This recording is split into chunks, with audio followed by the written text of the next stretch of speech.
Hi, my name is Zoe Zakow, and for my Anthropology 274 final, I'm going to talk about cattle farming and the difference between factory and small-scale productions. So just to start us off, I'm going to talk about what makes the food animal, what makes an animal just an animal, and what makes an animal considered meat. There are many different edible animals that are edible, but we don't really consider them food because they don't hold a certain economic or symbolic sense. Only certain animals are defined as meat, such as livestock. And so for the most of this, I'm going to be talking about cattle in particular. So the idea of seeing cattle as meat kind of removes the idea that it is an animal and it's a living creature. So when we see cattle, we just kind of see an edible object. Also, the slaughtering and butchering physically transforms it into an edible object, and the packaging and the idea that we purchase this just kind of brings it more into a consumer culture and makes the production of meat seem more okay and accepted because that's how we're used to seeing it and that's how our culture views it. And especially just Western culture and American culture in general. But when India, to go to a different culture, India, they don't really view cows as meat because they hold a different value in their society. They're sacred and they hold more of a religious and cultural purpose that makes it so that they're not going to butcher and slaughter and eat these animals. They're going to praise them and see them as a different figure. And in Western culture, an example of a food taboo is a meat or an animal that we're prohibited against consuming. So insects are technically edible, but we don't eat them really. It's weird to eat them. You're not supposed to eat them. Although they do have a fairly high protein quality, they're high in fats, nutrient dense, they can be made into flour, and they have a high food conversion rate. Also, they're better for the environment than cattle. They produce less greenhouse gases and have less of a negative environmental impact in general. But because our culture doesn't see them as food or meat, we don't eat them, and it's considered taboo to eat them. So originally, in the Paleolithic era, humans were hunters and gatherers, and mostly gatherers. It wasn't until the idea that they realized that they could use, by domesticating animals and making them reliant on humans, that they could use them to further their chances of survival. So the idea of domestication of plants and animals was called the Cultural Revolution. Many livestock animals were domesticated first because they could be used for food and product. And in particular, cattle were domesticated around 10.5 thousand years ago in Near East. There's been a ton of results of domestication, but basically the idea that we domesticated animals allowed for the furthering of humans. It allowed us to live longer and allowed us to travel more, and eventually led to us to the sense of production that we have today. But also another result of domestication led to us altering the body of animals. So this kind of goes into the science aspect too. We started changing animals to meet the idea of consumer goods and consumer demands and what consumers wanted from animals. We started artificially selecting animals for selective breeds and characteristics and traits, injecting growth hormones into them for increased meat and milk production, crossbreeding them to make new breeds and increase our product and production, genetically manipulating them, and also surgically altering them so that they could more fit the needs that we wanted them for. So for an example, because of the diet that we figured was more beneficial for us to feed cattle because it led to more production of cattle, this negatively affected them and their bodies because they weren't used to feeding this diet. So in order to allow them to live under these conditions, we surgically altered them so that we could have access to their stomachs and relieve these gases that were built up because of their new diet. It really is consumer demands that are changing and driving the market. I mean, that's the reason why companies and corporations started feeding animals antibiotics and growth hormones, was so that they could keep up with this. Even today, this is still happening. Because consumers have become more aware of the relationship between diet and health, this has increased consumer interest in the nutritional values of foods. So scientists have figured out that feeding animals certain things will increase the attention that is given to lipids, which makes it a product that consumers are requiring nowadays. essentially pushing innovations in beef production systems that enhance the nutritional and health value of beef.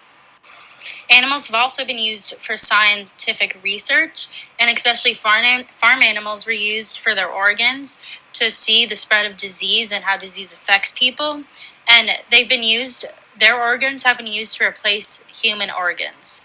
Because consumers are so increasingly becoming aware of the conditions that factory produced cattle are raised in and the treatment that they're given, there have been a lot of debates regarding cattle farming, and on some ends, there's been a push for more local small farms that have a different set of conditions that their cattle undergo.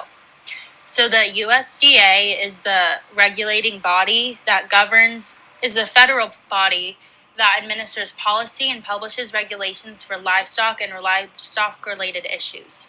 They basically set regulations regarding the treatment, production, and price of animals and how they're treated and marketed. But there's also been a lot of controversy around the USDA in that some people argue that it doesn't go far enough into the treatment of animals and that it kind of plays off of big companies and corporations' interests. So just recently, Tyson has advocated to the Trump administration that they want fewer government inspectors in one of their beef plants. This proposal has alarmed consumers and some food safety advocates who fear that these changes could jeopardize public health. And kind of even more scary is that the USDA is really considering Tyson's request that would aim for an overhaul of beef inspections that would shift quality control from government to factory workers. And also, I don't think I said this before, but Tyson is one of the country's largest meat packers.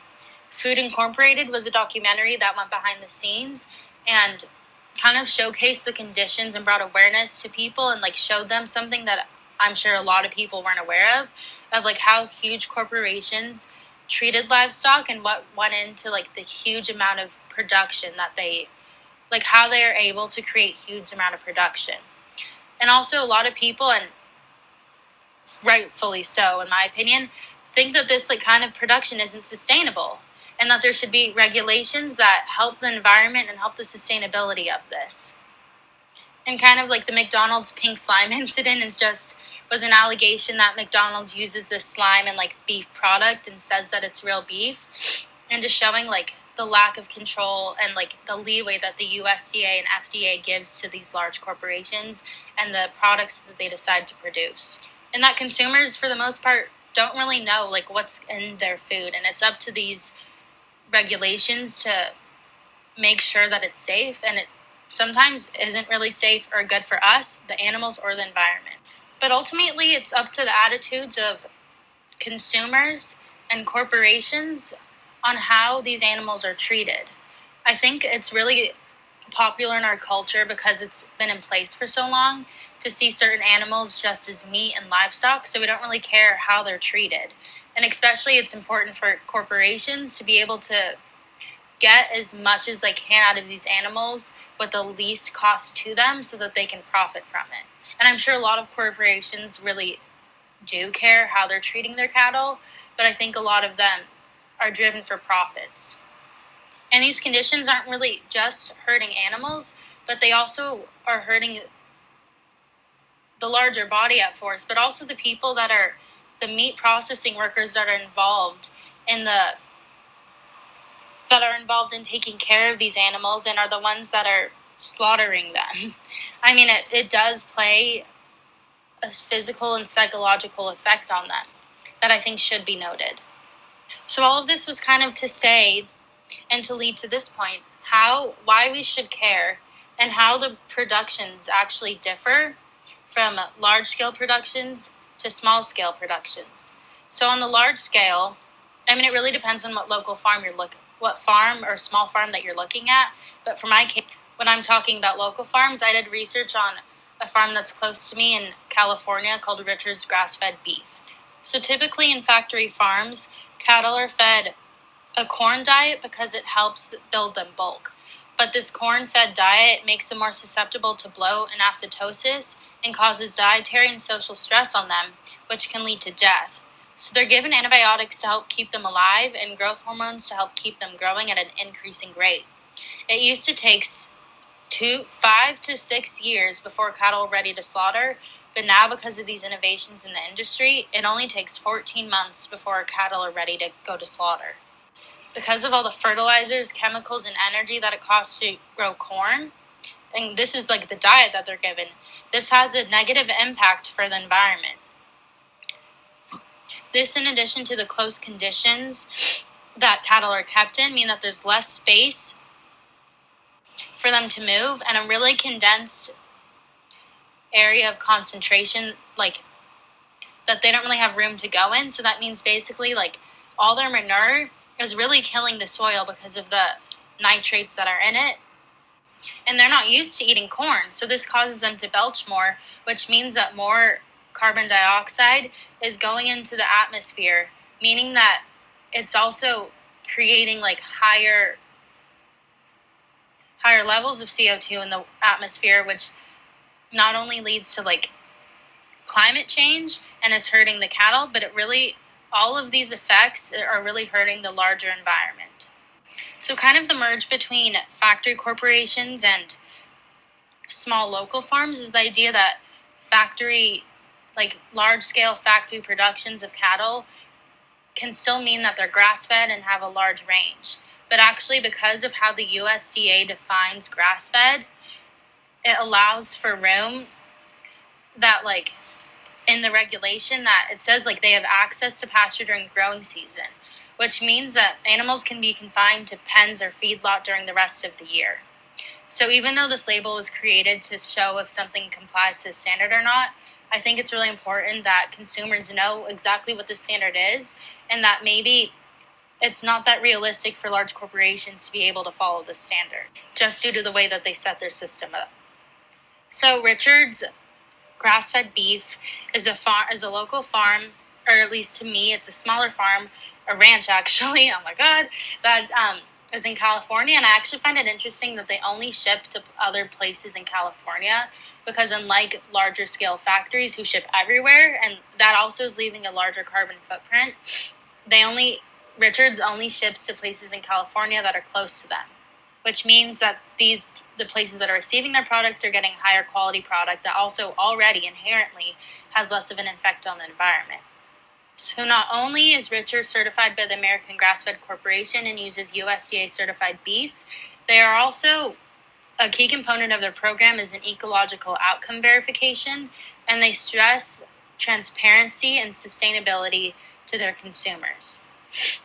All their cattle are grass-fed and grass-finished. They're born and raised on family ranches. They have access to thousands of layers of grass. They're raised on a holistic grazing system. The pastures are never artificially fertilized. The cattle aren't fed hormones or antibiotics, and they are never taken to feedlots. So I think the idea of this is that this local farm, not only does it create a higher quality of meat, but it also has a better and more holistic take on the environment and like the ecological system that cattle were normally adhered to, and like how it's like better for the environment in total and the land that they use. But because they have way less of in a way like efficient system as huge factory farms, this means that although like the conditions are better for the cattle, the environment, and humans, the product as a whole will cost more, which is a price that consumers are going to have to pay if this is important to them. So basically, this brings us to the point of which one is better. I think it's pretty clear that local farms have a less environmental impact, but that's not to say that they still are having an impact on the environment. And even some large corporations like McDonald's just said, or in 2018, they said that they wanted to reduce the number of antibiotics, or maybe even like total antibiotics that they use on their products, which is showing that really consumers are the ones driving the market, and that I don't think this is going to change everything. And I don't know if McDonald's is really making sure that on a large scale that they aren't using antibiotics, but it is showing that their voices and concerns are being heard. So yeah, it kind of just depends on like what's worth it to the consumer.